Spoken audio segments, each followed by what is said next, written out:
Good day, YouTube, and welcome to another episode of the Albino Rhino Beer Review. Today I have the Rhino, and we're drinking a beer. Today's beer is from Regina Brewing Co.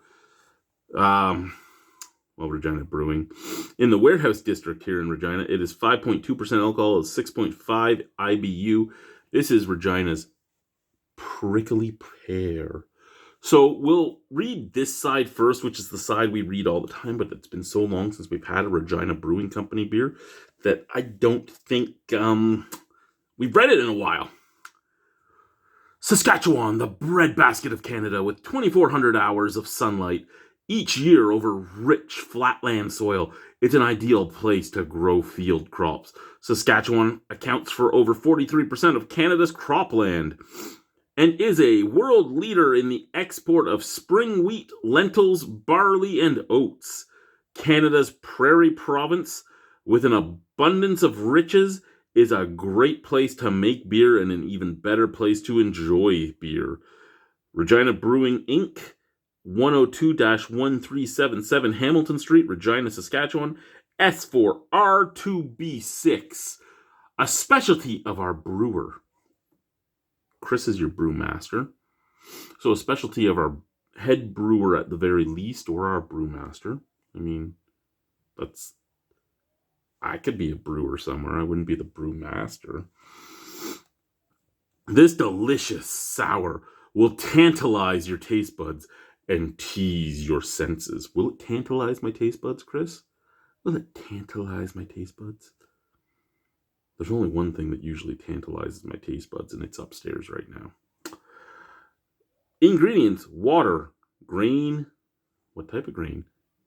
Are we using corn? Are we using rice? Are we using barley? What type of grain, Chris? What type of grain, Chris? What type? Yeast, hops. Where's the pear? I thought this was a prickly pear sour. You don't have any pears in here.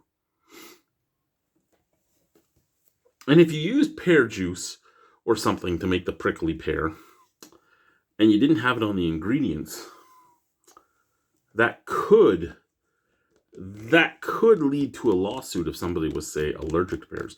And I know, there's people that are allergic to water. They usually die, but there's people that are allergic to water. I shouldn't laugh about that, but you know what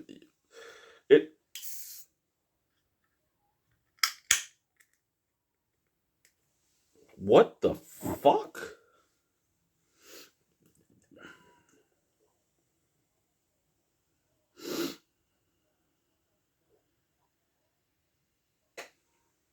Okay. I have so many questions. And one second here. I have so many questions. So here's what's going to happen here. We're going to send this to Chris right this second. And we're going to go from there. We're not going to get his answer or anything, but I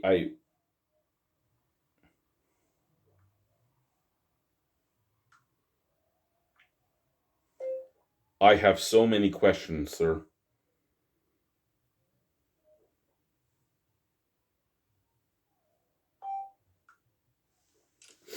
Okay, so many questions. What the fuck? Like, are we using food? What the fuck has happened here? I have never in my life seen a pear make juice that color. But it's not. The head has a slight pink hue to it. So it's not like it's food coloring or anything like that. There is something in this that has fermented in it and has made that color. I have so many questions. The head doesn't stick around very long. I mean, it does cling to the glass, which is really nice, but it fades rather quick. I have so many questions.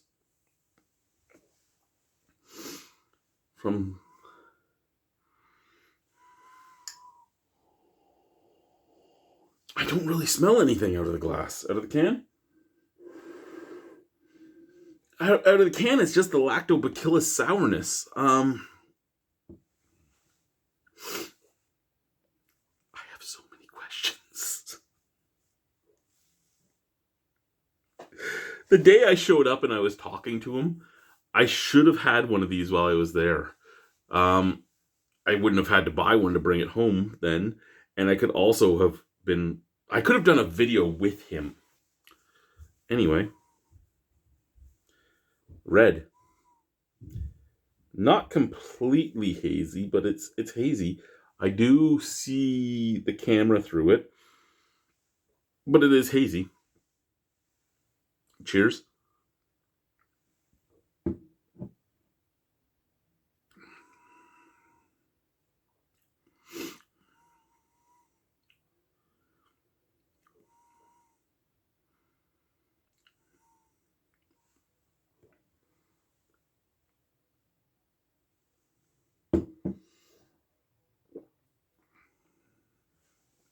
Look, when I was single, I started making poached pears with a maple syrup glaze for some of the girls I would date, right? And show off my cooking skills. And I would buy all types of pears, all types of fucking fancy pears. I have never seen a pear that color. Now, to continue that, would I say that I can for sure tell that there's pear in there? No. Could I say, hey, it's a prickly pear? I could say it's the carbonation is not extremely robust or anything, but it is prickly. It's like tiny little needles all the way down to about here.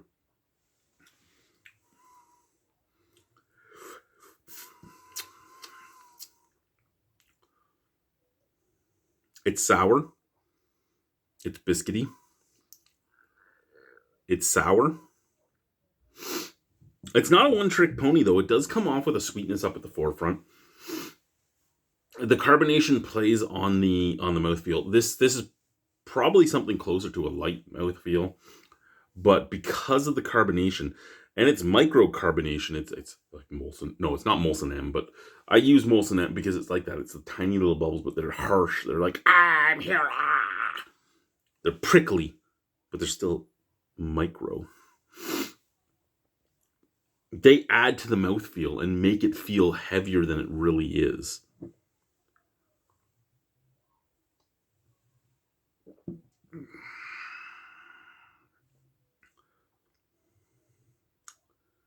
It's good.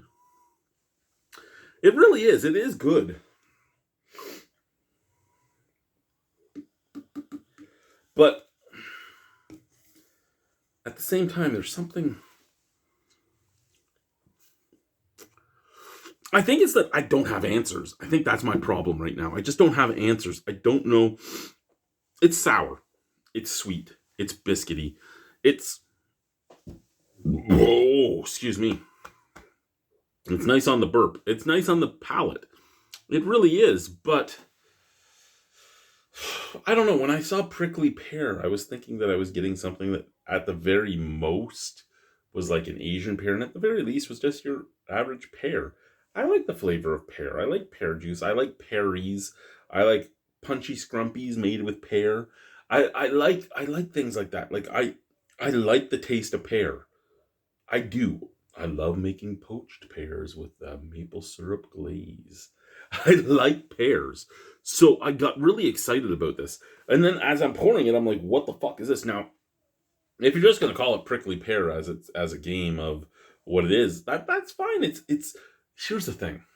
As just a sour, if we're just looking at prickly pear as just a sour and not even thinking about the fact that it says pear in the name, let's just say it's prickly sour. It's 100% exactly what it says. It's sour, it's prickly, it's not overly sour to the point where you can only have one or two. You could drink like 3 or 4 or 5 of these in a night and not overpower your palate or anything like that. This is a solid, really good drinking beer. I just have so many questions. I really hope that I can get Chris to sit down with me and do a video. Like I'll bring my YouTube camera with me, which is the one we're on right now, and maybe we can do his stout on well, he does his stout on nitro, and I would love to sit down with him and just talk about it as we drink it because I loved his stout. I gave his stout a great rating, and I love the stout. And I think it would be great to talk to a guy that's made a great stout, put it on nitro, and see just what it does.